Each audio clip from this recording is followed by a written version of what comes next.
পবিত্ৰ শ্ৰীমদ ভাগৱত গীতা, পবিত্ৰ 4 বেদ, পবিত্ৰ কুৰাণ শ্বৰীফ, পবিত্ৰ বাইবেল, পবিত্ৰ গুৰু গ্ৰন্থ চাহেব, পবিত্ৰ কবীৰ চাহেবৰ বাণীত লুকাই থকা গূঢ় ৰহস্য অৰ্থাৎ তত্ত্বক জানিবৰ কাৰণে অৱশ্যেই শুনক জগতগুৰু তত্ত্বদৰ্শী সন্ত ৰামপাল দেৱ মহাৰাজৰ অমৃত বচন। সৰ্বপবিত্ৰ ধৰ্ম পবিত্ৰ শাস্ত্ৰৰ আধাৰত।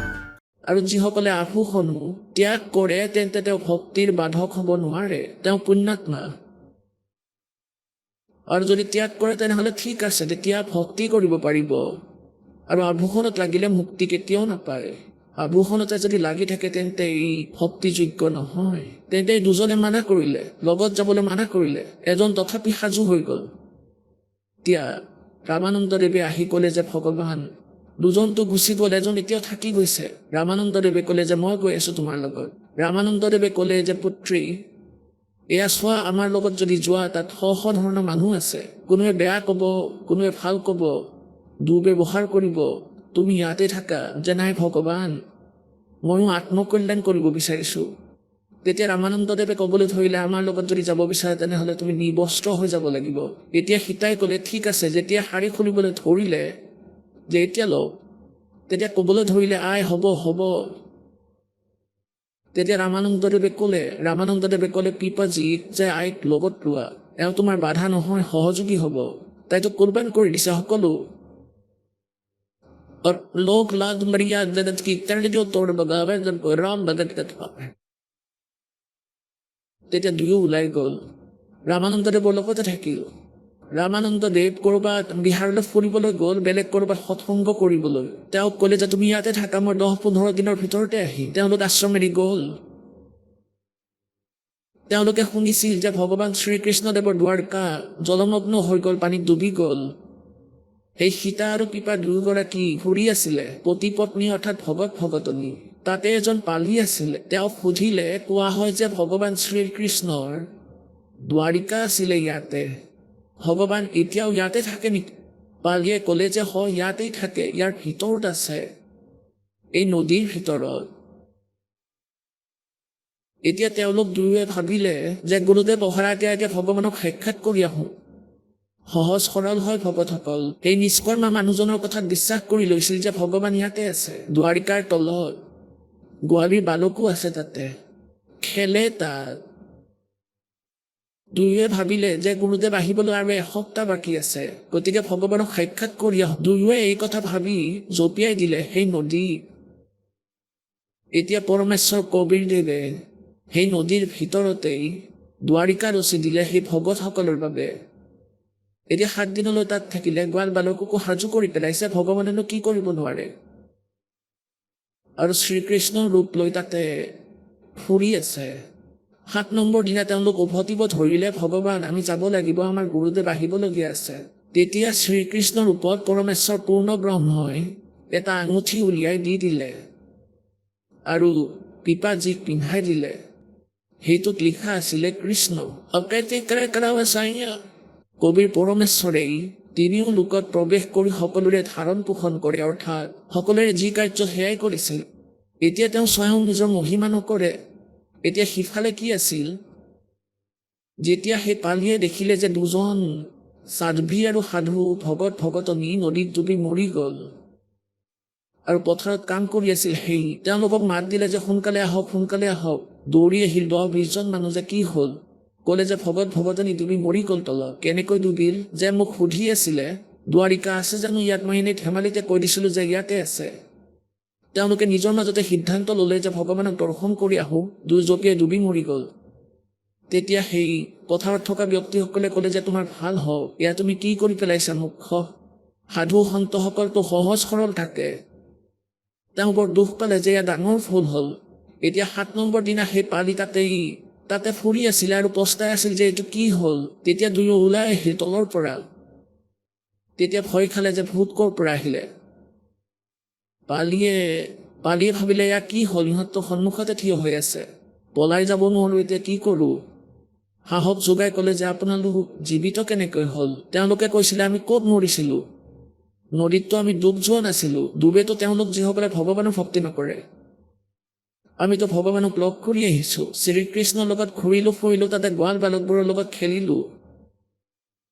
এতিয়া তেওঁলোক ওলোৱা দেখি পুনৰ মাত লগালে যে আহি যাওক সোনকালে, তেওঁলোক জীৱিত হৈ আহিছে। তেওঁলোক আকৌ দৌৰি আহিলে। তেওঁ আকৌ সুধিলে যে সঁচাকৈ তোমালোক ক'ত গৈছিলা? 7 দিনলৈকে জীৱিত কেনেকৈ আছিলা? তেওঁলোকে ক'লে আমি মৰাই নাছিলো। এতিয়া তেওঁ বিশ্বাস কেনেকৈ কৰিব? গতিকে সেইকাৰণে ভগৱানে এটা আঙুঠি দিছিল যাতে বিশ্বাস হৈ যায়। আঙুঠিটো সেইটো সোণৰ দৰে একেবাৰে নাছিল, সেইটো সোণৰ নাছিল, এনেকুৱা ধাতুৰ আছিল, বেলেগ ধাতু। দেখালে চোৱা, ভগৱানে এই আঙুঠিটো দিছে, ইয়াততো এনেকুৱা ধাতুও নাই, তাত কৃষ্ণৰ নাম লিখা আছিল। সকলোৰে বিশ্বাস হ'ল। গতিকে কোৱাৰ অৰ্থ এয়া, ইয়াত লিখা আছে, पीपा दरिया में कूद गए रजन कैसी करी डेठाई। ঢেঠ মানে কিমান সাহস দেখুৱালে, ঢেঠ মানে কিমান যি সাহস কৰিলে। पीपा दरिया में कूद गए रजन कैसी करी डेठाई। वो नर पाड़ा जीत गए रजन सिर धड़की बाजी लाई। नर वो पाड़ा जीत गए रजिन सिर धड़की बाजी लाई। कह मंगलानंद चेतियो तुम सोच समझ मेरा भाई। बिन चेते झूठा शोर है कुछ जाइयो रे सुकुरुम करके। कुछ जाइयो सुकुरुम करके, कुछ जाइयो रे सुकुरुम करके। लागी का मार गए और है लग चोट काल जा करके। গতিকে সেইকাৰণে কৈছে যে কিবা ভাল কাম কৰি যাওক, সংসাৰ এৰিতো যাবই লাগিব আপোনালোকে। গতিকে কোৱাৰ অৰ্থ এইটো যে পৰমাত্মাক পোৱাৰ বাবে আমি যুগ যুগ ধৰি অনাই বনাই ফুৰিছো। এতিয়া এনেকুৱা সাধনাবোৰো কৰিলে, পৰমাত্মাই এনেকুৱা লীলাও দেখুৱালে, তথাপিও মুক্তি নহ'ল যেতিয়ালৈকে এই কবিৰ পৰমেশ্বৰৰ শৰণলৈ নাহে আৰু এই সৎ সাধনাবোৰ তেওঁলোকে নাপালে, যিবোৰ আজি আপোনালোকে পাইছে। ইয়াৰ পৰাই মুক্তি হ'ব, ইয়াৰ পৰাই সাংসাৰিক সুখ হ'ব। এতিয়া ইয়াৰ পিক টাইম আছিলে, তাতে কিছু ভক্তি তেওঁলোকৰ কৰোৱাই পৰমাত্মাই লৈ আহিছিলে। কোৱা হয়, কেতিয়া চৌচৰ চিন্তাৰমাই কৰিব পাৰি যেনেকৈ গাজ চেফাৰিটোৰ ওচৰত গৈ তেওঁ ভক্তি বঢ়াই দিলে, সৎ ভক্তি কৰালে। গতিকে পুণ্যাত্মাসকল, আপোনালোকৰ ওপৰত কিমান দয়া মালিকৰ, সেই সৎ নাম আৰু আচল নাম ধুনীয়াকৈ পাই আছে আপোনালোকে। কোনো ধৰণৰ কোনো বিশেষ প্ৰযত্ন নাই, আপোনালোকৰ ওচৰত বাৰ্তা পঠাই আছে পৰমাত্মাৰ কাৰণে। এয়া পিক টাইম আহি গৈছে। এতিয়া এয়া প্ৰাইম টাইম সেই পৰমেশ্বৰক পোৱাৰ, এয়া মধ্য প্ৰজন্মৰ সময়। এই সময়ত যাৰ মানৱ শৰীৰ আছে তেওঁলোক পুণ্যকৰ্মী প্ৰাণী হয়।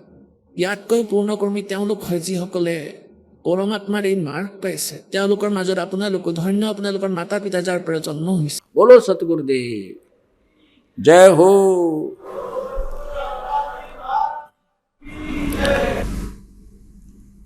পৰম পিতা পৰমাত্মা পূৰ্ণ ব্ৰহ্ম সমগ্ৰ সৃষ্টিৰ ৰচয়িতা কুল মালিক কবিৰ পৰমেশ্বৰ দেৱৰ অসীম কৃপাৰে এই ঘোৰ কলিযুগৰ ভিতৰত আপোনালোকৰ এয়া তত্ত্ব জ্ঞান শুনিবলৈ সৌভাগ্য হ'ল।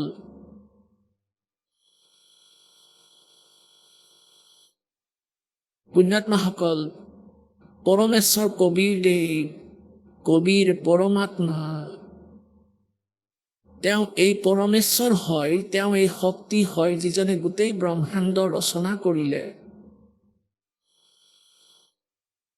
আৰু তেওঁ এই ভগৱান, তেওঁ এই পৰমাত্মা হয় যাক পৰমাত্মা বুলি কোৱা হয়। তেওঁ সেইজনেই হয় যাক পৰমাক্ষৰ ব্ৰহ্ম বুলি কোৱা হয়। আৰু এই পৰমাত্মা পৰমাক্ষৰ ব্ৰহ্ম এই কলিযুগৰ ভিতৰত চন 1398 নিজৰ অমৰ স্থানৰ পৰা গতি কৰি সনাতন পৰম ধামৰ পৰা গতি কৰি আহি য'ত প্ৰভু নিবাসিত, য'ত তেওঁ থাকে, য'ত তেওঁ বিৰাজমান, তাৰ পৰা গতি কৰি আহে, খোজকাঢ়ি আহে। সেই প্ৰকাৰে তেওঁ নিজৰ গুণ অনুসৰি নিজৰ লীলা অনুসৰি যেনেকৈ ধৰক সদগ্ৰন্থত পৰমাত্মাৰ মহিমাৰ বৰ্ণনা আছে, তেওঁ তেনেকুৱাই কৰে। সেই আধাৰত তেওঁ পৰমক্ষৰ ব্ৰহ্ম, যাৰ বিষয়ে গীতাৰ জ্ঞানদাতাই 8ম অধ্যায়ৰ 3য় শ্লোকত কৈছে যে তেওঁ পৰমক্ষৰ ব্ৰহ্ম, যি গীতা জ্ঞানদাতাৰ পৰাও ভিন্ন। অৰ্জুনে 8 নম্বৰ অধ্যায়ৰ প্ৰথম মন্ত্ৰত সুধিছিল যে হে প্ৰভু, আপুনি গীতাৰ অধ্যায় নম্বৰ 7 শ্লোক 29ত যি তৎব্ৰহ্মৰ বিষয়ে কৈছে যে তৎব্ৰহ্ম, সেই ব্ৰহ্ম তথা গোটেই আধ্যাত্মিক জ্ঞানক তথা সকলো কৰ্মক যিজনে জানে, তেওঁ কেৱল জৰা আৰু মৰণৰ পৰা মুক্তি পাবলৈ প্ৰযত্ন কৰে। জৰা মানে বৃদ্ধ, বৃদ্ধাৱস্থাৰ যি দুখ আৰু মৃত্যু, এই দুয়োৰে পৰা মুক্তি পাবলৈ প্ৰযত্ন কৰে। সেই কিম তৎব্ৰহ্ম, সেই তৎব্ৰহ্ম কোন, কি হয়? গীতাৰ জ্ঞানদাতাই অধ্যায় নম্বৰ 8 শ্লোক নম্বৰ 3 কৈছে যে তেওঁ পৰমক্ষৰ ব্ৰহ্ম। শ্ৰীমদ ভাগৱত গীতা অধ্যায় নম্বৰ 15 শ্লোক নম্বৰ 1 পৰা 4 তত্ত্বদৰ্শী সন্তৰ পৰিভাষা কৈছে যে তেওঁ ওলোটাকৈ ওলমি থকা সংসাৰৰূপী বৃক্ষৰ সকলো বিভাগকে জানে, স্ববেদবিদ। তেওঁ তত্ত্বদৰ্শী সন্ত। গীতাৰ অধ্যায় নম্বৰ 4 শ্লোক নম্বৰ 36ত ক'লে যে যি অধ্যায় নম্বৰ 4 শ্লোক নম্বৰ 32ত ব্ৰাহ্মণী মুখে সচিদানন্দ ঘনব্ৰহ্মৰ বাণী বিস্তাৰিতভাৱে কোৱা গৈছে যে সকলো আধ্যাত্মিক অনুষ্ঠান, তাৰ বিষয়ে তথ্য সৎভক্তিৰ জ্ঞান দিয়া হৈছে। সেয়া তত্ত্বজ্ঞান। 4ৰ্থ অধ্যায়ৰ 36ত ক'লে যে সেই তত্ত্বজ্ঞানক তত্ত্বদৰ্শী সন্তৰ ওচৰলৈ গৈ বুজা, তেওঁক দণ্ডৱত প্ৰণাম কৰা, তাৰপিছত সেই তত্ত্বদৰ্শী সন্তই তোমাক পৰমাত্মাৰ তত্ত্বৰ জ্ঞান দিব। গতিকে সেই পৰমাত্মা এই গীতা জ্ঞানদাতাতকৈ পৃথক, যি সমৰ্থ। ইয়াৰ তথ্য গীতাৰ জ্ঞানদাতায়ো নাজানে। সেইকাৰণে 7 নম্বৰ অধ্যায় 29 নম্বৰ শ্লোকত ক'লে যে মোৰ এই জ্ঞানক আশ্ৰয় কৰি তত্ত্বদৰ্শী সন্তক যিজনে বিচাৰি লয়, মোৰ এই জ্ঞানৰ সৈতে আশ্ৰিত হৈ, আৰু যিজনে জৰা আৰু মৰণৰ পৰা মুক্তি পাবলৈ প্ৰযত্ন কৰে, 7 নম্বৰ অধ্যায়ৰ 29 নম্বৰ শ্লোকত, তেওঁ সেই তৎব্ৰহ্মক জানে। গোটেই আধ্যাত্মিক জ্ঞানৰ লগত পৰিচিত, তত্ত্বজ্ঞানৰ লগত পৰিচিত, আৰু তেওঁ সকলো কৰ্মৰ সৈতে পৰিচিত। গীতাৰ অধ্যায় নম্বৰ 15 শ্লোক নম্বৰ 1ত ক'লে যে সেই তত্ত্বদৰ্শী সন্তৰ পৰিচয় কি? ওলোটাকৈ ওলমি থকা সংসাৰৰূপী বৃক্ষক যিজনে সকলো অংগ সহিত বিভাগ সহিত কয়, স বেদবিদ। তেওঁ বেদৰ তাৎপৰ্যক জানোতা, অৰ্থাৎ তেওঁ তত্ত্বদৰ্শী সন্ত। গতিকে সেই পৰমেশ্বৰে নিজৰ বিষয়ে তথ্য দিছিলে, আৰু গীতাৰ জ্ঞানদাতাই তেওঁৰে মহিমা গাই আছে, কাৰণ চাৰিও বেদৰ সাৰাংশ শ্ৰীমদ ভাগৱত গীতা। परमेश्वर ने कहा था अक्षर पुरुष एक पेड़ है, निरंजन वाक की डार, तीनों देवा शाखा हैं ये पात रूप संसार। 15 নম্বৰ অধ্যায়ৰ শ্লোক নম্বৰ 1 পৰা 4 সাৰাংশ হয় যে সেই তত্ত্বদৰ্শী সন্ত সেইজন হ'ব যিজনে এই সংসাৰৰূপী বৃক্ষৰ সকলো বিভাগ কৈ দিব। যেনেকৈ শিপাপূৰ্ণ পৰমাত্মা পৰমেক্ষৰ ব্ৰহ্ম, যাৰ দ্বাৰা সকলোৰে ধাৰণ পোষণ হয়, যিজন সকলোৰে মালিক, সকলোকে আহাৰ দিয়ে, আৰু কাগজ যি বাহিৰত দেখা যায় সেয়া অক্ষৰ পুৰুষ হয়, যাক পৰব্ৰহ্ম বুলিও কোৱা হয়। আৰু কাগজৰ পৰা এডাল শকত ডাল ওলাই যায়, ইয়াত ক্ষৰ ব্ৰহ্ম বুলি ধৰা, ক্ষৰ পুৰুষ বুলি ধৰা, জ্যোতি নিৰঞ্জন বুলি ধৰা। ইয়াৰ শকত ডালৰ আগত 3টা শাখা আছে, সেয়া ৰজগুণ ব্ৰহ্মা, সদগুণ বিষ্ণু, তমগুণ শিৱদেৱ আৰু পাত্ৰপী সংসাৰ। পৰমেশ্বৰ কবিৰদেৱে কৈছে যে कबीर अक्षर पुरुष एक पेड़ है, निरंजन वाक की डार, और तीनों देवा शाखा है ये पात रूप संसार। গতিকে সেই পৰমাত্মাই স্বয়ং এই তত্ত্বদৰ্শী সন্তৰ ভূমিকা কৰিবলৈ সৎলোকৰ পৰা গতি কৰি আহে, নিজৰ সনাতন পৰম ধামৰ পৰা, য'ত তেওঁ থাকে, য'ত নিজৰ স্থান ধাম আছে, নিবাস আছে, আৰু আকৌ তেওঁৱে আহি যথাৰ্থ জ্ঞান দিয়ে। অন্যথা ইয়াৰ স্বামীয়ে ব্ৰহ্মই এই আধ্যাত্মিক জ্ঞানক পূৰ্ণৰূপেৰে লুকাই দিলে, নষ্ট কৰি দিছে। লোক বেদ দন্ত কথা শুনাই সকলো পুণ্য আত্মাক ভ্ৰমিত কৰি ৰাখিছে নিজৰ নকলি দূতসকলৰ দ্বাৰা। গতিকে ইয়াত 15 নম্বৰ অধ্যায়ৰ 1 পৰা 4লৈকে কৈছে যে যেতিয়া তত্ত্বদৰ্শী সন্তক পোৱা যায় তেতিয়া তেওঁ অজ্ঞানৰূপী জাল সেই তত্ত্ব জ্ঞানৰূপী অস্ত্ৰৰে কাটি মানে ইয়াক ভালদৰে বুজি ইয়াৰ পাছত পৰমেশ্বৰৰ সেই পৰম পদক বিচাৰিব লাগে, য'ত যোৱাৰ পিছত আকৌ উভতি সংসাৰলৈ কেতিয়াও নাহে। আৰু যিজন পৰমেশ্বৰে সমগ্ৰ ব্ৰহ্মাণ্ড ৰচনা কৰিলে ইয়াৰে সিদ্ধ হয়। আৰু গীতাৰ জ্ঞানদাতাই কয় যে তেওঁৰে ভক্তি কৰিব লাগে। ইয়াৰে সিদ্ধ হ'ল যে গীতাৰ জ্ঞানদাতাতকৈ কোনো অন্য পৰমাত্মা আছে, পৰমেশ্বৰ আছে, যিজন ভক্তিৰ যোগ্য। তেওঁৱেই সকলোৰে ধাৰণ পোষণ কৰোঁতা, তেওঁৱেই সকলোৰে জনক হয়, সমগ্ৰ ব্ৰহ্মাণ্ডৰ ৰচয়িতা। আৰু 15 নম্বৰ অধ্যায়ৰ শ্লোক নম্বৰ 16-17 তিনি পৰমাত্মা, তিনি স্বামী, তিনি পুৰুষ আছে। এজন ক্ষৰ পুৰুষ, এয়া ক্ষৰ পুৰুষে ধৰি লোৱা গা গছৰ শকত ডাল, যাক ব্ৰহ্মকাল বুলি কোৱা হয়, কাল ব্ৰহ্ম কোৱা, জ্যোতি নিৰঞ্জন কোৱা বা নিৰঞ্জন কোৱা। আৰু অক্ষৰ পুৰুষ এয়া গা গছ। গতিকে এই অক্ষৰ পুৰুষ এওঁ ব্ৰহ্ম। আৰু মূল যি সংখ্যাৰূপী বৃক্ষৰ যি এক শিপা আছে, য'ৰ পৰা সকলোৱে আহাৰ পায়, গোটেই গছ সেউজীয়া হৈ থাকে, তেওঁ হয় পৰম অক্ষৰ ব্ৰহ্ম। গীতাৰ অধ্যায় নম্বৰ 15 শ্লোক 17 যাৰ বিষয়ে কৈছে कि उत्तम पुरुष तो अन्य परमात्मा इति उदाहरते हैं। এই ওপৰত বৰ্ণিত 16 শ্লোকত 15 নম্বৰ অধ্যায়ৰ 16 নম্বৰ শ্লোকত গীতাত দুজন পুৰুষৰ কথা কৈছে, ক্ষৰ পুৰুষ আৰু অক্ষৰ পুৰুষ। এই দুজন পুৰুষতকৈ অন্য হয় এই উত্তম পুৰুষ, শ্ৰেষ্ঠ পুৰুষ, পূৰ্ণ পৰমাত্মা। যেনেকৈ পৰহি আপোনালোকক এয়াই জ্ঞান দিছিলোঁ পূৰ্ণ ৰূপত, কিন্তু আজি কিছু ভূমিকা বনাবলৈ কোৱা হৈছে। গতিকে তেওঁৱেই সকলোৰে ধাৰণ পোষণ কৰে, তেওঁৱেই তত্ত্ব জ্ঞান প্ৰদান কৰে। আৰু বাস্তৱত তেওঁৱেই পৰমাত্মা, তেওঁ বাস্তৱত অবিনাশী। গতিকে সেই পৰমেশ্বৰ সতলোকৰ পৰা আহিছিলে চন 1398।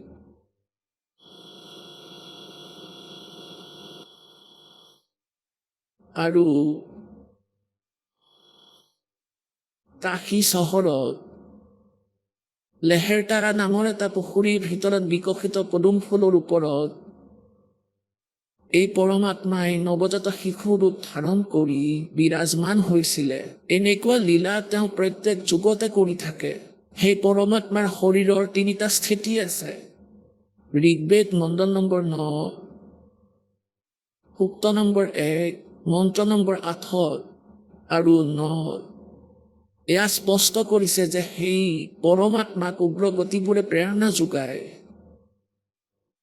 আৰু যি কাৰণত অৰ্থাৎ যেতিয়া পৰিস্থিতিবোৰ বহুত বেয়া হৈ যায় এই পৃথিৱীত, ধৰ্মৰ নাশ হৈ যায় আৰু অধৰ্ম বৃদ্ধি পাই যায়, সেই সময়ত এই পৰমেশ্বৰ আহে আৰু ভাসমান শৰীৰক তেওঁ প্ৰাপ্ত কৰে, অৰ্থাৎ ধুনীয়া শৰীৰৰ সৃষ্টি হয় দেখনীয়াৰ।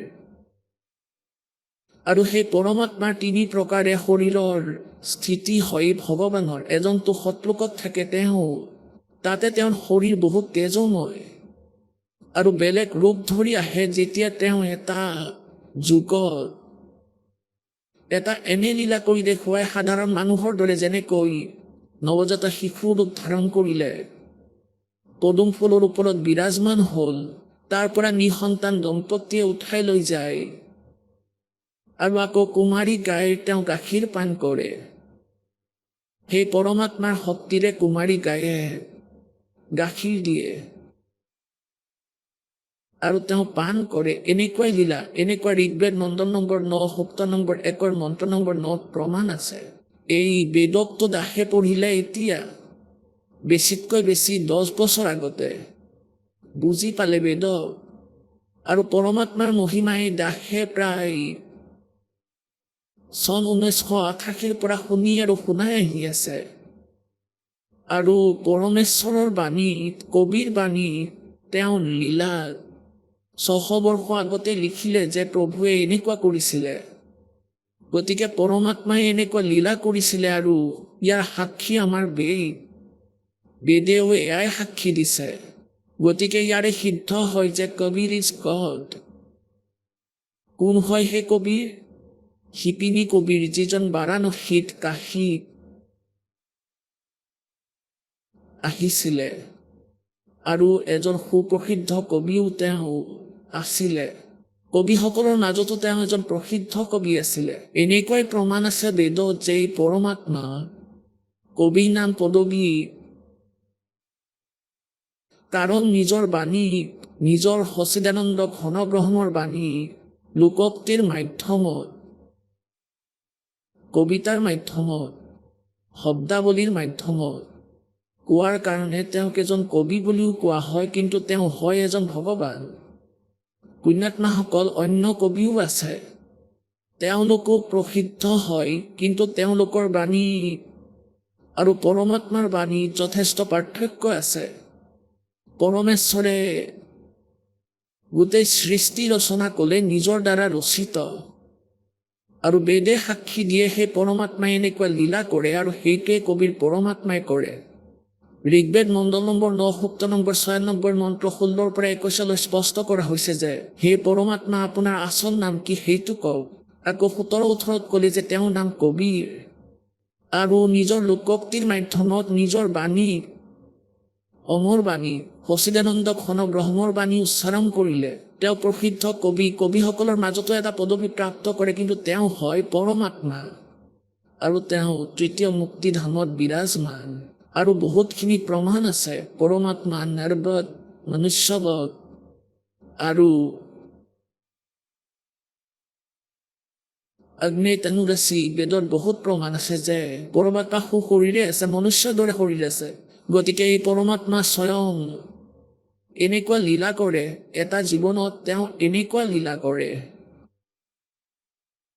ঋগ্বেদ মণ্ডল নম্বৰ 1 সূক্ত 31 মন্ত্ৰ 17 স্পষ্ট কৰিছে যে মনুষ্যবধ অগ্নি, সেই পৰমেশ্বৰ মনুষ্যৰ দৰে এটা জীৱনত এনেকুৱা লীলা কৰে।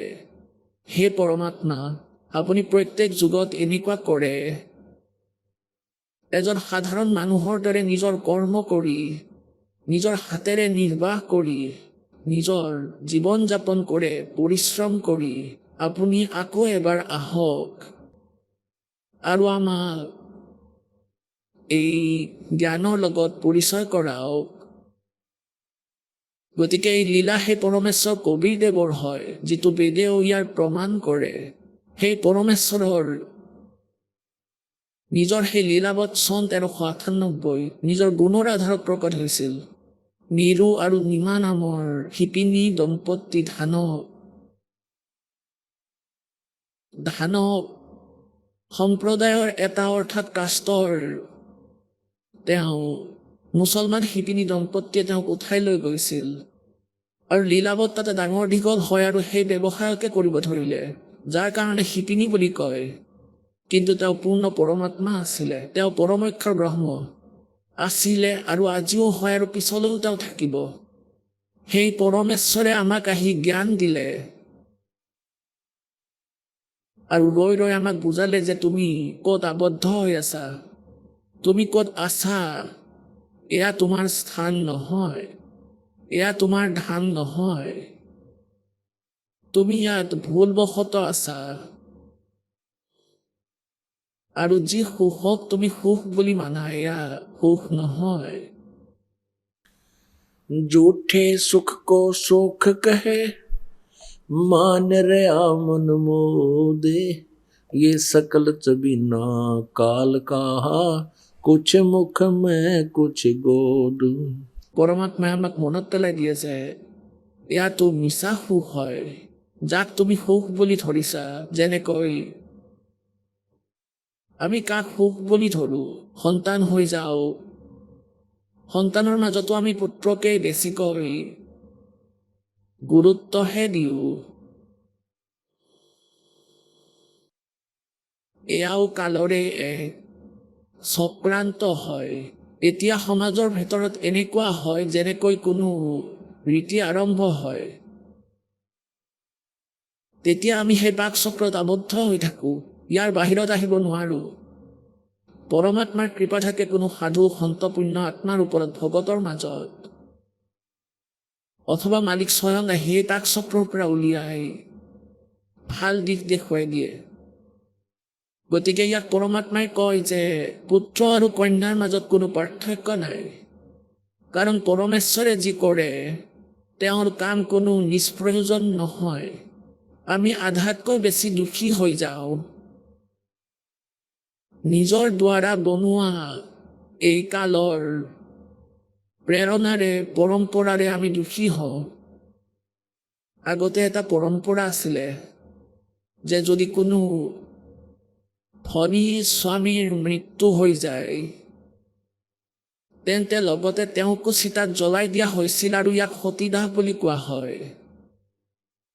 আৰু এয়া এনেকুৱা পাক চক্ৰ আছিল যে ইয়াৰ পৰা কোনো আঁতৰি আহিব পৰা নাছিল, আৰু নিবিচৰা স্বত্বেও তেওঁ জ্বলিব লাগিছিলে পৰম্পৰাৰ কাৰণে, নহ'লে তেওঁৰ জীৱন অতি কষ্টৰ কৰি পেলোৱা হৈছিল। গতিকে এয়া জানো কোনো পৰম্পৰা আছিল? এজন মানুহৰ মৃত্যু হ'ল, তেওঁলোকৰ সংস্কাৰ ইমানেই আছিলে, আৰু তেওঁ লগতে জীৱিত জ্বলাই দিছিলে। এনেতো কৰ্মহীন বনাব দয়াহীন হয় যিসকলে এনেকৈ জ্বলি থকা নিজ চকুৰে চাই আৰু গান গায়। আৰু এওঁ জ্বলিলে আৰু জ্বলি থকা অৱস্থাটো যদি তেওঁ কান্দিছিলে তেন্তে তেওঁক কুৰ্তা বুলি কোৱা হৈছিলে। সেই জ্বলাটো তেওঁৰ বাবে ব্যৰ্থ হয় যদি তেওঁ কান্দে। আৰু জুই লাগে, এটুকুৰা জ্বলা কয়লা সৰু টুকুৰা ৰাখি চাওক হাতৰ তলত বা ওপৰত, এনেকৈ চিঞৰিব মানুহে। গতিকে কোৱাৰ অৰ্থ এইটো যে এয়া আদেশ, সেয়া যি পৰম্পৰা সেয়া আমি স্বয়ংহি বনাওঁ, আৰু আপোনালোকে ইয়াত আবদ্ধ হৈছে। এনেকৈ যিদৰে আগতে কি হৈছিলে, যদি পুত্ৰ হোৱা নাছিল তেনেহ'লে তেওঁ নিজৰ সন্তান হৈছে বুলি ভবাই নাছিলে। কাৰণ কি আছিলে যে এই ভ্ৰমিত কৰা কালৰ দূতসকলে, এই গুৰুসকলে ভ্ৰমৰ সৃষ্টি কৰি থৈছিল যে ভাই, যদি পুত্ৰ নহয়, পুত্ৰৰ অবিহনে গতি নহয়। গতি যেতিয়া তেওঁৰ মৃত্যু প্ৰাপ্ত হ'ব তেতিয়া পুত্ৰই তেওঁক দান দিয়ে সেই গুৰুসকলক। ক'ৰবাত পিণ্ড দিলে, ক'ৰবাত শ্ৰাদ্ধ কৰিলে, আৰু ইয়াকে গতি বুলি কৈছে। এতিয়া পৰমাত্মাই আহি জ্ঞান দিছে যে ইয়াতো ভাই কালৰে ষড়যন্ত্ৰ হয়। পৰমাত্মাই পুত্ৰ দিলে, বহুত ভাল কথা, সেই সন্তানটো পৰমাত্মাৰ চৰণত বহোৱা, কাৰণ তেওঁ ভগৱানৰ আত্মা, আমাক দায়িত্বত কৰি দিলে। আমি তেওঁৰ চাকৰ, পৰম পিতাৰ, আৰু এই সকলো তেওঁৰেই সন্তান। আমিতো তেওঁৰ আয়া, আমি তেওঁৰ চাকৰণী পৰমাত্মাৰ, এওঁলোক সন্তান পৰমাত্মাৰ। তেওঁলোকৰ বাবে ভগৱানে আমাক পকেট খৰচ দিছে। গতিকে সেই ধনী লাগিলে ল'ৰা হওক বা ছোৱালী হওক, আমিতো তেওঁৰ সেৱা কৰিবই লাগিব, তেওঁৰ লালন পালন কৰিব লাগিব। এটা সময়ত দেখিলোঁ যে এজন বহুত ডাঙৰ মহাজনৰ ছোৱালী, সৰু 6-7 বছৰৰ হ'ব, তাইৰ বাবে এগৰাকী চাকৰণী ৰখা হৈছিলে। এওঁ তাইক খুব ভালদৰে গা ধুৱাইছিলে, কাপোৰ ধুইছিলে, পিন্ধাইছিলে, প্ৰেছ কৰিছিলে, আৰু স্কুলতো থ'বলৈ গৈছিল সময়মতে। সেই ছেঠ অৰ্থাৎ ধনী মহাজনৰ ঘৰৰ পৰা, ৰেচিডেঞ্চৰ পৰা সেই ছোৱালীজনীৰ স্কুল, বিদ্যালয় বেছি দূৰ নাছিলে। সেইকাৰণে তাৰ বাবে কোনো গাড়ীৰ ব্যৱস্থা কৰা নাছিলে, অন্যথা তাইৰ বাবে সকলো ব্যৱস্থা আছিলে। গতিকে এই দাসে যি ছাৰ্ভিচ কৰিছিলে, যে এই চাকৰি কৰিছিলে, তেতিয়া আমাৰ কাৰ্যালয়ৰ আগেৰে আমাৰ এটা কাৰ্যালয় আছিলে, তাৰ আগৰ তৃতীয় ঘৰটোত সেই মহাজন আছিলে, আৰু ইয়াৰ পৰা অলপ দূৰতেই বিদ্যালয় আছিল। প্ৰতিদিনে দেখিছিলোঁ সেই দুপৰীয়াৰ সময়তো। ঠাণ্ডাৰ দিনত বেলেগ ব্যৱস্থা, গতিকে গৰমৰ দিনত বহুবাৰ দেখিছিলোঁ সেই সৰু ছোৱালীজনী, এটা তাইৰ সৰু ছাতি, আৰু সেই চাকৰণী যি স্বয়ং ৰ'দত আহি আছিল, সেই ছোৱালীজনীক ছাতিটো দি দিছিল। প্ৰতিদিন স্কুলত এৰি আহিছিলে আৰু লৈও আনিছিলে, আৰু তাইক খুব মৰমো কৰিছিল, কাৰণ ছোৱালীজনীৰ দেউতাকে সেই চাকৰণীজনীক সম্পূৰ্ণ খৰচ দি থৈছিল আৰু তাইৰো খৰচ দি থৈছিল। সেইবাবে সেই ছোৱালীজনীৰ সেৱা কৰিছিলে। আকৌ তাইক চাকৰিৰ পৰা উলিয়াই দিয়া হ'ল। তাৰ পিছত সেই ছোৱালীজনীৰ লগত তাইৰ কোনো লিংক নাছিলে, তাই গুচি গ'ল। আৰু যেতিয়ালৈকে তাই ইয়াতে আছিলে, তাইৰ দায়িত্ব আছিলে নিজৰ পুত্ৰতকৈ নিজৰ পুত্ৰীতকৈ বেছি তাইক মৰম কৰিছিল, বেছি সেৱা কৰিছিল। গতিকে এনেকৈ আমি আমাৰ জীৱনটো প্ৰবাহিত কৰিব লাগে। এয়া যিমানেই আপোনালোকৰ পুত্ৰ পুত্ৰী আছে, এয়া আপোনালোকৰ নহয়। আৰু এয়া আমাৰ স্বভাৱ হয়, আমাৰ দ্বাৰা সম্ভৱ নহয়। আমাৰ ওপৰতে এই তিনিওটা গুণৰ প্ৰভাৱ আছে, কাৰণ সদগুণ বিষ্ণুদেৱৰ প্ৰভাৱত আমাৰ এজনৰ আনজনৰ প্ৰতি মোহ আছে। এয়া জীৱৰ দ্বাৰা সম্ভৱ নহয়। ইয়াৰ বাবে এই এণ্টিবায়'টিক খাব লাগিব। যেনেকৈ এয়া নিচা হৈ যায় আমাৰ ইনজেকশ্যনৰ, বা ভাং খাই লৈছে তেওঁ, তেন্তে এণ্টিবায়'টিক ঔষধ খাই সেই নিচা শেষ হৈ যায়। তেন্তে এই প্ৰবচন যে পৰমাত্মাৰ বাণী আৰু এই জ্ঞান হয়, এয়া এণ্টিবায়'টিক হয়। আপোনালোকৰ ইয়াতে মমতা সৃষ্টি নহয়, কাৰণ আপোনালোক জ্ঞানৰ লগত পৰিচিত হৈ যাব। যেতিয়ালৈকে আমাৰ জ্ঞান নহয়, আমাৰ বৃত্তি এক জীৱৰ দৰে হয়। আৰু যেতিয়া আমাৰ জ্ঞান হৈ যায়, তেতিয়া আমি ভগত হৈ যাওঁ। আৰু ভগত সেইজন হয় যিজনে বেলেগৰ ধন দখল নকৰে, আনৰ বস্তু কেতিয়াও দখল নকৰে।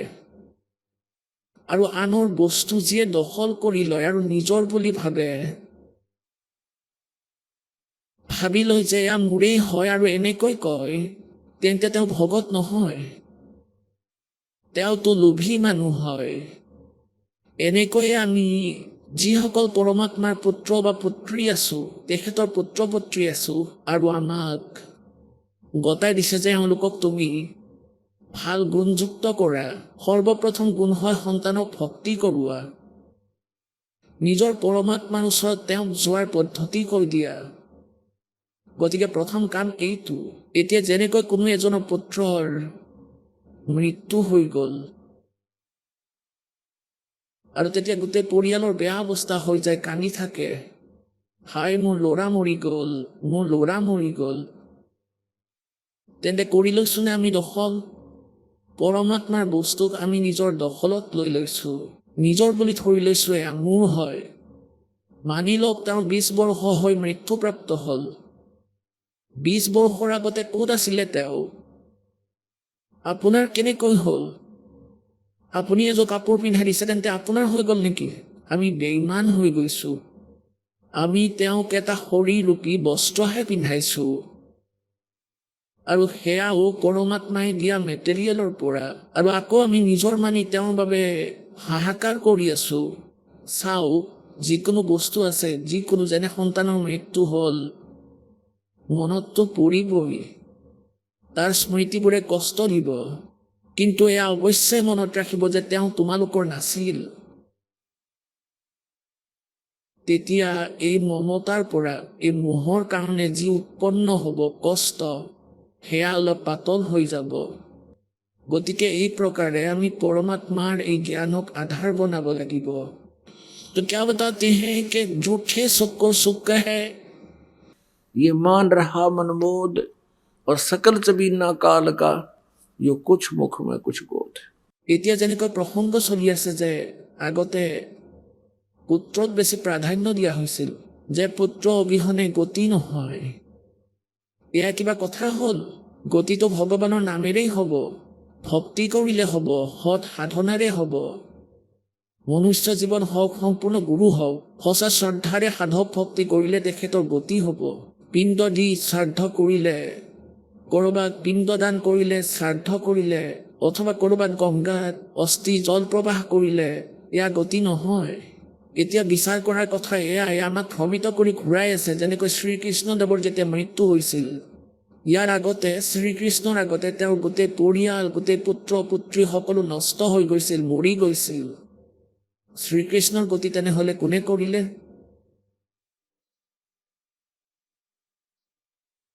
পুণ্যাত্মাসকল, ৰজা দশৰথ শ্ৰীৰামচন্দ্ৰদেৱৰ পিতৃ আছিল। দশৰথৰ যেতিয়া মৃত্যু হৈছিল, তেতিয়া ৰামচন্দ্ৰদেৱ বনবাসৰ বাবে ওলাই গৈছিল। আৰু বিশেষকৈ এইটো কয় যে জ্যেষ্ঠ পুত্ৰৰ দ্বাৰাই গতি হয়। সেই জ্যেষ্ঠ পুত্ৰ জংঘল হ'ল, কওক তেওঁ গতি কেনেকৈ হ'ল? আকৌ মূৰ্খ বনালে যে ৰামচন্দ্ৰদেৱে আৰু সীতাই তাতে শ্ৰাদ্ধ কৰিলে দশৰথ ৰজাৰ, আৰু তাতে আকৌ কোৱা হয় তেওঁৰ সকলো পূৰ্বপুৰুষক তাতে দেখা পাইছিলে, শ্ৰাদ্ধত খাবলৈ আহিছিলে। শ্ৰাদ্ধত কাক দেখা যায়? ভূত। এতিয়া ভূতে শ্ৰাদ্ধ খাব পাৰে, যেনেকৈ তোমালোকে কৈ আছা ভূত দেখিছা, তেনেহ'লে এই ভূত বনালে কোনে? তোমালোকৰ এই ভুল সাধনেৰে সকলোকে ভূত বনাই দিছে, সেই প্ৰেত বনাই দিছে, ঘূৰি ফুৰিছে, যিসকলে আহাৰ পৰ্যন্ত নাপায়। যদি কয় যে তেওঁলোক স্বৰ্গত গুচি গ'ল, তেনেহ'লে স্বৰ্গত যোৱা ব্যক্তিসকলে ইয়াত ৰুটি খাবলৈ আহিব জানো? কি যে আচৰিত মূৰ্খ বনাইছে। স্বৰ্গততো গোটেই সুবিধা ইয়াতকৈ বহুত ভাল, গতিকে তেওঁলোক ক'তো যোৱা নাই। ভুল সাধনা কৰাৰ ফলতহে প্ৰেত আত্মাৰ ৰূপত ঘূৰি ফুৰিছে। আৰু প্ৰেত বনোৱাৰ এইটোৱেই কাৰণ যে লোক বেদৰ দ্বাৰা আমি তেওঁলোকৰ সাধনা কৰিছোঁ আৰু আমিও ভূত হৈ গৈছোঁ। শ্ৰীমদ ভাগৱত গীতাৰ অধ্যায় নম্বৰ 9 শ্লোক নম্বৰ 25 কৈছে যে যিসকলে দেৱতাৰ পূজা কৰে দেৱতাক প্ৰাপ্ত কৰে, যিসকলে ভূতৰ পূজা কৰে তেওঁলোকে ভূতক প্ৰাপ্ত কৰে, আৰু যিসকলে মোৰ পূজা কৰে মোক প্ৰাপ্ত কৰে, ব্ৰহ্মই কয়। গতিকে পৰমেশ্বৰে কয়, राम रमे सो राम है और देव रमे सो देव, भूत रमे सो भूत बनेगा, समझ सकल सुरभेव। कबीर साहब जी कहते हैं भूत पूज कर भूत बनोगे और ये तेरा जीव प्रलय हो जाएगी। গতিকে ইয়াত পৰমাত্মাই আমাক মনত পেলাই দিব বিচাৰিছে যে পুত্ৰৰে গতি নহয়, পুত্ৰ হওক বা পুত্ৰী, পৰমাত্মাৰ গিফ্ট, পৰমাত্মাৰ দেন আৰু পৰমাত্মাৰ সন্তান। আমাৰ যি দায়িত্ব সেয়া পূৰা কৰা, আৰু আপোনালোকেও ভক্তি কৰক আৰু ল'ৰা আৰু ছোৱালীকো সাধনাত ভক্তিত লগাওক। গতিকে এই প্ৰকাৰে আমি এই কালৰ যি ৰীতি নীতি আছে ইয়াতকৈ ওপৰলৈ উঠিব লাগিব, তেতিয়া আমি পৰমাত্মাক পাব পাৰিম। কি কয় ভগৱানে? बेटा जाया खुशी हुई बहुत बजाए थाल, ये तो आना जाना लगा हुआ है जो कीड़ी का नाल। পুত্ৰ জন্মিল, পুত্ৰ সন্তান জন্ম দিলে, বৰ আনন্দিত হ'ল ৰজাসকলে।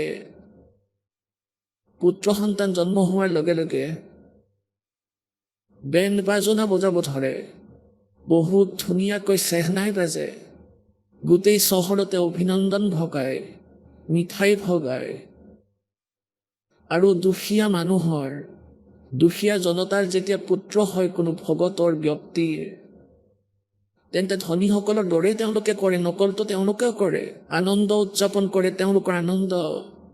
তেওঁলোকৰ ইমান আয়োজন নাই, ইমান সামৰ্থ্য নাই যে বেণ্ড বাজনা বজাব, তেওঁলোকে কাঁহী বজাইছিলে। কাঁহী বজাই যাৰ পুত্ৰ সন্তান হয় আনন্দ কৰে, আৰু ওচৰ পাজৰৰ সকলোৱেতো জানিছিলে যে তেখেতসকলৰ পুত্ৰ বোৱাৰীৰ সন্তান হ'ব লগা আছিলে। যাৰ ঘৰৰ পৰা কাঁহীৰ শব্দ আহিছিলে বুজি পাইছিল যে তেওঁলোকৰ পুত্ৰ প্ৰাপ্তি হৈছে। परमात्मा कहते हैं बेटा जाया खुशी हुई और खूब बजाए थाल, ये तो आना जाना लगा हुआ है जो कीड़ी का नाल। আৰু তেওঁলোকে এটা বৰ ডাঙৰ অনুষ্ঠান পাতিলে, য'ত লাখ লাখ টকা খৰচ কৰিলে, বহুত মানুহ মাতিলে, আৰু সেই সন্তানটোৱে আকৌ পাছৰ জন্মদিনটোকে পালন কৰিব নোৱাৰিলে, আগতেই মৃত্যু হৈ গ'ল। এতিয়া পুণ্যাত্মাসকল, পৰমাত্মাই কয় झूठे सुख को सुख है ये मान रहा मनमोज, ये सकल जबी नाकाल का यह कालोरा है, और कुछ मुख में कुछ बोध। 1 লাখ তেওঁ প্ৰতিদিনে খাই যায়, হিচাপ কৰি চাব প্ৰতিদিন কিমান মানুহ মৰে, আৰু 1,25,000 তেওঁ নিত্য উৎপন্ন কৰে। এনেকুৱা বিধান আছে, 25% এক্সট্ৰা জন্ম দিয়ে তেওঁ। तो यहाँ परमात्मा कहते हैं बेटा जाया खुशी हुई खूब जाए थाल आना जाना लगा हुआ है जो कीड़ी का नाड़ है। একেটা ৰাস্তাৰে গৈ আছে, একেটা ৰাস্তাৰে আহি আছে। জন্ম লওঁতাসকলৰ তলৰ ফালে স্পীড হয় আৰু মৃত্যুৰ পাছত ওপৰৰ ফালে যোৱাসকলৰ স্পীড হয় সেই ৰাস্তাৰেই। এনেকুৱা স্থিতিয়ে জীৱৰ যেনেকুৱা পৰুৱাৰ শাৰী, হয়তো আপোনালোকে দেখিছে পৰুৱাৰ শাৰী বুলি কয়।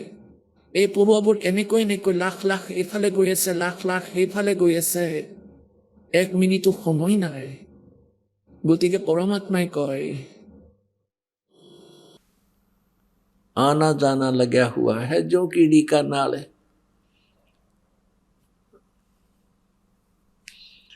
পৰমাত্মাই এয়াই ক'ব বিচাৰিছে তোমালোকক যে ধৰি লোৱা পৰমাত্মাই তোমাক এটা পুত্ৰ দিলে, ইয়াত আনন্দ কৰাৰ কোনো আৱশ্যকতা নাই। ইমানেই আনন্দ যে ভগৱানে এটা আত্মা পঠালে আৰু আমি তেওঁক প্ৰভুৰ চৰণত যাতে সমৰ্পিত কৰোঁ আৰু এওঁৰ সেৱা কৰোঁ সেই পৰমাত্মাৰ সন্তানৰ আত্মাৰ ল'ৰা হওক বা ছোৱালী। এতিয়া পৰমাত্মাই কয় কবি চাহেবে राम रटत कन्या भली साकट भलो न पूत जैसे बकरी के गल में गलथना जिसमें दूध ना मूत। ছাগলী ডিঙিত যেনেকৈ উহাৰৰ দৰে এটা এক্সট্ৰা ছাল ওলমি থাকে ঠান স্তনৰ দৰে। গতিকে উদাহৰণ দিয়ে পৰমেশ্বৰ কবিৰ দেৱে যে राम रटत कन्या भली পুত্ৰীও ভাল যি ভগৱানৰ ভক্তি কৰে, और साकट भला न पूत চাকত কাক কয় যিজনে স্বয়ং ভক্তি নকৰে আৰু যিসকল তেখেতৰ অধীন বা তেওঁৰ লগত সম্বন্ধিত তেওঁলোকক ভক্তি কৰিব নিদিয়ে। কেৱল ভক্তি কৰিবলৈ মানা কৰোঁতাই নহয়, যেনেকৈ কোনো এনে ধৰণৰ এটা পোৱালি ইমান দুষ্ট ইমান ভুল কৰি পেলাই,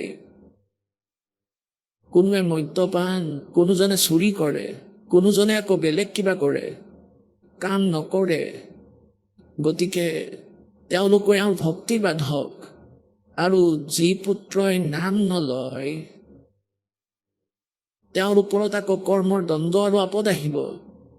এতিয়া ল'ৰাৰ ওপৰত বিপদ আহিব, কোনো দুখ হ'ব, পিতৃ মাতৃয়ে চাব নোৱাৰিব তেওঁৰ দুখতেই দুখী হয়।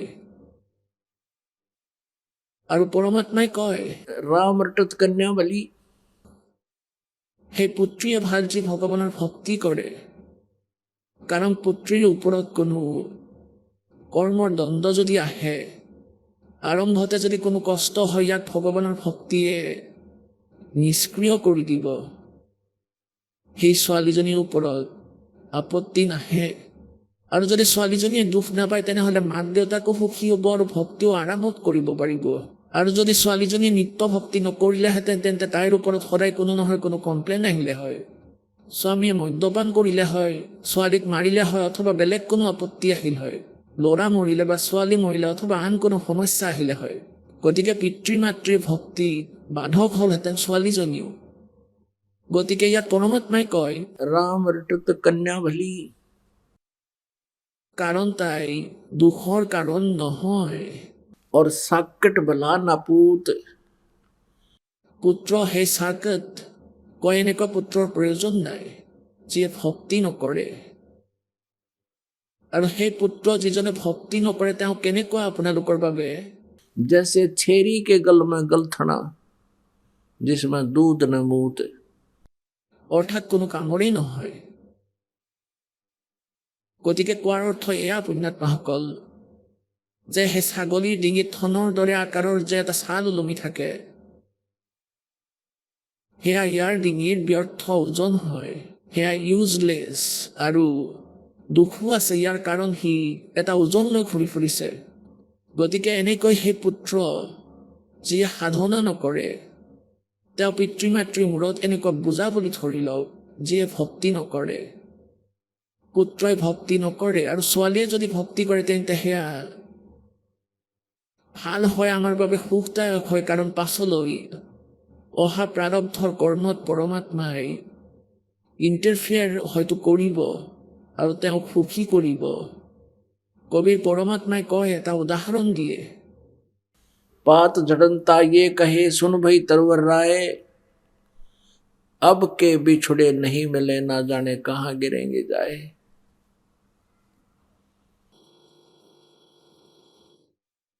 যেনেকৈ এক পৰিয়ালৰ সদস্যৰ মৃত্যু হয়, এনে কোনো বেমাৰ হৈ গ'ল যে মৃত্যু নিশ্চিত, তেতিয়া তেওঁ মনতে বিচাৰ কৰে যে হে ভগৱান, নাজানো এতিয়া ক'ত জন্ম ল'ম, ক'ত যাম। গতিকে ইয়াত পৰমাত্মাই মনত পেলাই দিয়ে যে पात जड़नता यूं कहे सुन भई तरवर राय, अब के बिछुड़े नहीं मिले ना जाने कहाँ गिरेंगे जाए। এতিয়া তৰুবৰ অৰ্থাৎ গছে পাতবোৰক কয়, तरवर कहता पात से सुनो पात एक बात, यहाँ की तो यह है रीति है, एक आवे एक जात। ইয়াৰ এনেকুৱা পৰম্পৰাই কালৰ লোকৰ, ইয়াৰ এনেকুৱা ৰীতি হয় আৰু ব্যৱস্থাও এনেকুৱাই হয়। ইয়াৰ অটল ব্যৱস্থা হয় ইয়াৰ, যে যাৰ জন্ম হৈ গৈছে মৃত্যু অৱশ্যেই হ'ব। তেন্তে সেই স্থান ক'ত য'ত এনেকুৱা ব্যৱস্থা নাই, কাৰণ আমি কোনেও এনেকুৱা মৃত্যু নিবিচাৰোঁ। কোৱা মৃত্যু কোনো বস্তু হয় জানো? আৰু কিয়? যেতিয়া আজি কিমান আমি লাগে দুখী হওঁ, সুখী হওঁ, পৰিয়াল আছে, সম্পত্তি আছে, সৰু সৰু যিয়েই হওঁ, চাওক আমি কিমান আনন্দৰ সৈতে আছোঁ আৰু এক মিনিটতে মৃত্যু হৈ যায়। গতিকে এয়া কি আমাৰ লগত? এটা বহুত ডাঙৰ ফাঁকি, আমাক একেবাৰেই মূৰ্খ বনাই ৰাখিছে। সঁচাকৈ প্ৰতিদিনে আমি দেখোঁ যে তেওঁৰ পুত্ৰ মৰি গ'ল, তেওঁৰ পুত্ৰী মৰি গ'ল, তেওঁৰ 2 পৰিয়ালৰ সদস্য এটা এক্সিডেণ্টত মৰিল। আমাৰ একেবাৰে ভয় নালাগে, আমাৰ চিন্তা নাই, আমি তথাপি এনেকুৱা আনন্দতে থাকোঁ। পৰমাত্মাই কয়, मौत बिसारी बावड़े तो अचरज कर दिया कौन, तन माटी में मिल जाएगा जो आटे में लौन। এবাৰ যুধিষ্ঠিৰক যক্ষই প্ৰশ্ন কৰিছিলে যে এই বিশ্বত সকলোতকৈ ডাঙৰ আশ্চৰ্যকৰ কি হয়? যুধিষ্ঠিৰে উত্তৰ দিছিলে যে সকলোতকৈ ডাঙৰ আশ্চৰ্য এয়া হয় যে আমি প্ৰতিদিনে বেলেগৰ মৃত্যু দেখোঁ, কিন্তু নিজৰ মৰণৰ চিন্তা একেবাৰেই নাই। গতিকে ইয়াত পৰমাত্মা কবিৰদেৱে কৈছে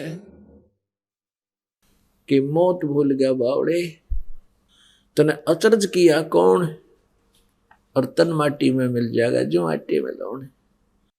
এতিয়া মৃত্যু, এনেতো সকলোৱে জানে যে মৃত্যু হ'বই, আপোনালোকেও জানে, কিন্তু আমি এইটো ভাবোঁ যে এতিয়া মৃত্যু নহয়, কাৰণ এতিয়াতো মই 60 বৰ্ষৰ হৈছোঁ।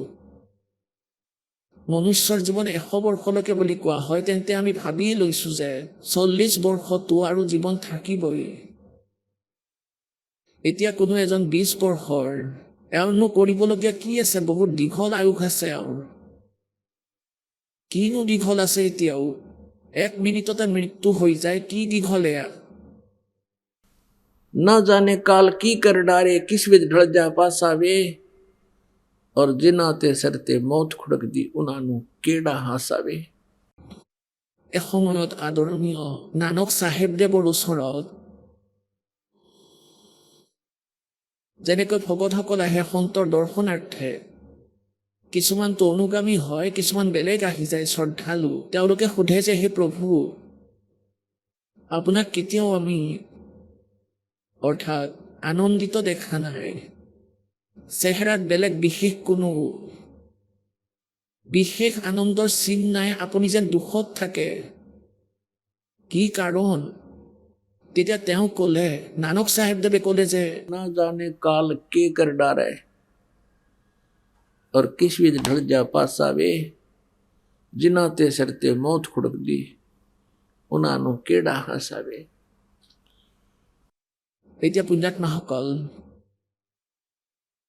সন্তসকলে গম পাই গৈছিল যে ইয়াত কিহৰ বাবে আনন্দ উদযাপন কৰা হৈছে, কিহৰ বাবে বেংক বাজানা বাজি আছে। বিবাহ যেতিয়া হয়, পৃথিৱী আকাশ একাকাৰ কৰি দিয়ে মূৰ্খতাৰ কাৰণে এই প্ৰাণীয়ে। আৰু আজিকালিতো এটা নতুন ৰোগৰ আৰম্ভণি হৈছে, নিজে বুজোৱাৰ। আৰু এক নতুন ভাওনা কৰিবলৈ লৈছে সকলোৱে, নাচে বাহিৰত, ল'ৰা ছোৱালী, দেউতা মাক আৰু ঘৰৰ আনসকলেও। সকলো মূৰ্খ হৈ গৈছে, জ্ঞান অবিহনে।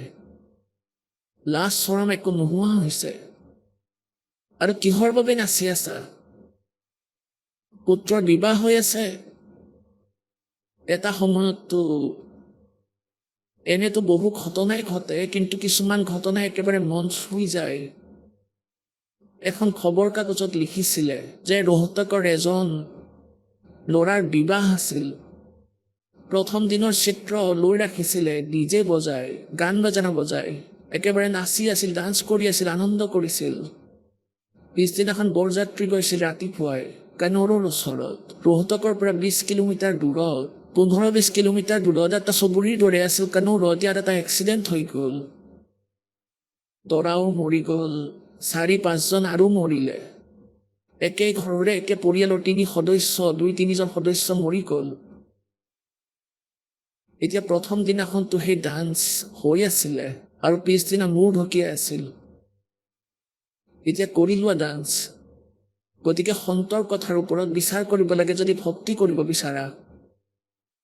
পৰমাত্মাৰ আদেশ আছে। আৰু মহাপুৰুষসকলেও এই জ্ঞান দিলে যে ইয়াত কোনো এনে বস্তু নাই যাক লৈ আপোনালোকে আনন্দ কৰিব পাৰে। परमात्मा कहते तुम तो एक पुत्र और उसके ब्याह में फूले नहीं समाते। 1 लाख पूत 1.25 लाख नाती, उस रावण के आज दीवान बाती। कैसा काल की करड़ाई आई। 1 লাখ পুত্ৰ আছিলে, 1.25 লাখ এজনতকৈ আনজন শক্তিশালী আৰু সমৰ্থ আত্মীয় স্বজন আছিলে। আপোনালোকৰ আমাৰ যদি কোনো এজন ৰিলেটিভ MP বা MLA হৈ যায়, তেন্তে আমিতো মাটিত ভৰিয়েই নথওঁ আৰু নাজানো তেতিয়া ক'ত কি ভুল কৰি পেলাওঁ। পৰমাত্মাই সেই মনত পেলাই দিয়ে। 1 लाख पूत 1.25 लाख नाती, उस रावण के आज दीवान बाती। কোৱা হয় आवत संग ना कोई जात संगाती। ৰাৱণৰ 1 লাখ পুত্ৰ আছিলে আৰু সকলোৱে মৃত্যুপ্ৰাপ্ত কৰিলে ৰাম ৰাৱণৰ যুদ্ধত। আৰু তেওঁৰ কোনো চাকি জ্বলোৱাৰ বাবেও শেষ নাথাকিল আৰু অহংকাৰ চম্ভালিব পৰা নাছিল। মোৰ 1 লাখ পুত্ৰ আছে, কাৰোবাৰ যদি এটা ল'ৰা হৈ যায় বহুত আনন্দিত হৈ যায়। আৰু এতিয়া 20-30 বৰ্ষ আগতে, 40 বৰ্ষ আগতে যিমানেই পুত্ৰ আছিলে সিমানেই কম আছিল। আৰু যিমানেই বেছি পুত্ৰ থাকে সিমানেই বেছি আনন্দ অহংকাৰ চম্ভালিব নোৱাৰিছিলে মানুহে। ব্যক্তিৰ এনেকুৱা স্থিতি আছিল। এতিয়া পৰমাত্মাই কয় 1 लाख पूत 1.25 लाख नाती। তেওঁৰ আজি কোনো চাকি জ্বলাবলৈ একো নাই। এই কালৰ লোকত কি বস্তুক তুমি নিজৰ বুলি মানি লৈ ভগৱানক পাহৰিছা আৰু ইয়াত একেবাৰে বহি গৈছা। এই স্থান তোমাৰ নহয়, এই ঠিকনা তোমাৰ নহয়। ইয়াততো মনুষ্য জীৱন এইকাৰণে পাইছে যাতে আপোনালোকে পৰমাত্মাৰ শৰণ কৰে, ভক্তি কৰে।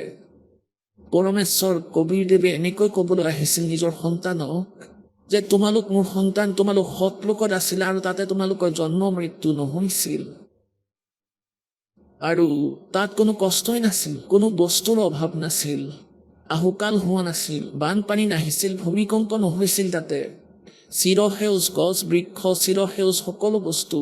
তুমি সেইবোৰ এৰি সেই সুখক ইয়াত বিচাৰিছা। ইয়াত যি বিচাৰিছা ইয়াত সুখ নাই। তাতে সকলোৰে অমৰ শৰীৰ আছে। আপোনালোকৰ পৰিয়াল, আপোনালোকৰ তাতে গোটেই মহল মহল খালী হৈ আছে। বৰ ধুনীয়া মহল হয় সেয়া, য'ৰ পৰা আপোনালোকে নিজৰ ফুলত এৰি থৈ আহিছে। এই কালে বিভ্ৰান্ত কৰিছিল, বহুত ধুনীয়া বাগিচা বনাম, বাগ বনাম, এয়া কৰিম। আমি যি তাৰ পৰা পুণ্য লৈ আহিছিলোঁ সেয়াও আহি ইয়াত খৰচ কৰি পেলাইছোঁ, লুটি লৈছে আমাক। এতিয়া আপোনালোকক ভক্তি কৰোৱা ইমানেই ধনী বনায়, যিমানখিনি আপোনালোকে তাৰ পৰা ধন লৈ আহিছিল সিমানেই ধনী বনায়, আৰু ইয়াৰো ঋণ শেষ কৰি সৎলোকলৈ লৈ যোৱা হ'ব। পৰমাত্মাই কয় कहे कबीर अंत की बारी। সেই সময়ত, অন্ত সময়ত যেতিয়া মৃত্যু হ'ব, हाथ झाड़ जैसे चला जुआरी। যেনেকৈ কোনো জুৱাত হাৰি যায় লাখ টকা আৰু তেতিয়া হাত খহি মোহাৰি যায়, নাশ হৈ গ'ল, একেবাৰে নাশ হৈ গ'ল, সকলো শেষ হৈ গ'ল। কোৱা হয় যিসকলে সৎ ভক্তি নকৰে, সৎ সাধনা নকৰে, कह कबीर अंत की बारी, हाथ झाड़ जैसे चला जुआरी। এনেকুৱা দশা হ'ব। গতিকে ইয়াত আমি যি আনন্দ উদযাপন কৰোঁ, আমি কোনো বস্তুৰ ওপৰত এনে বিশেষ প্ৰক্ৰিয়া কৰোঁ, জন্মদিন পালন কৰোঁ, তাতো নাজানো কিহে কৰোঁ, অদৰকাৰী বস্তু এইবোৰ।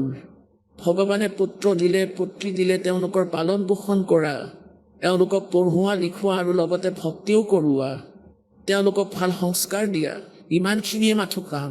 পিছত তেওঁলোকৰ বিয়া কৰাই দিয়া আৰু নিজৰ ভক্তি কৰি থাকক। সিহঁতেও ভক্তি কৰক, আপোনালোকেও কৰক, আপোনালোকেও জঞ্জালৰ পৰা মুক্ত কৰক ল'ৰা ছোৱালীবোৰকো। সেই দিশত থাকক, তেওঁলোকৰ মংগল হ'ব, তেতিয়াহে আপোনালোক সঁচাকৈ পিতৃ মাতৃ হ'ব।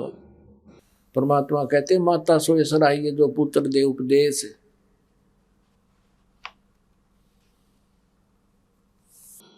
আৰু কৈছে যে नहीं तो सभी व्यभिचारिणी, यूं कहते हैं शेख। সেই কোৱা হয়, পৰমাত্মাই কয় মাকেও সেইটো কৰিব লাগে যে নিজৰ পুত্ৰ পুত্ৰীক সন্তানক জ্ঞান দিব লাগে, বোবাই ভক্তি কৰা বুলি। এইটো কিছুদিনৰ জীৱন, তোমাৰ জীৱন সফল হ'ব, ইয়াতেও সুখী থাকিবা, সৎ লোকলৈও গুচি যাবা। আৰু নহ'লেতো কোৱা হয় যে এই মা ভাল নহয়।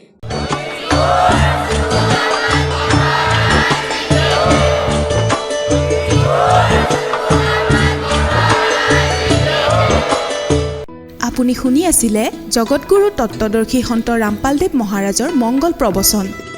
অধিক জানিবৰ বাবে ভিজিট কৰক আমাৰ ৱেবছাইট www.jagatgururampalji.org। সন্ত ৰামপালদেৱ মহাৰাজৰ শুভ আশীৰ্বাদত সমগ্ৰ বিশ্বতে 500তকৈও অধিক নাম দীক্ষা কেন্দ্ৰ আছে, য'ত সন্ত ৰামপালদেৱ মহাৰাজৰ দ্বাৰা বিনামূলীয়া নাম দীক্ষা দি থকা হৈছে। আপোনাৰ নিকটৱৰ্তী নাম দীক্ষা কেন্দ্ৰৰ ঠিকনা জানিবলৈ সম্পৰ্ক কৰক 8222880541।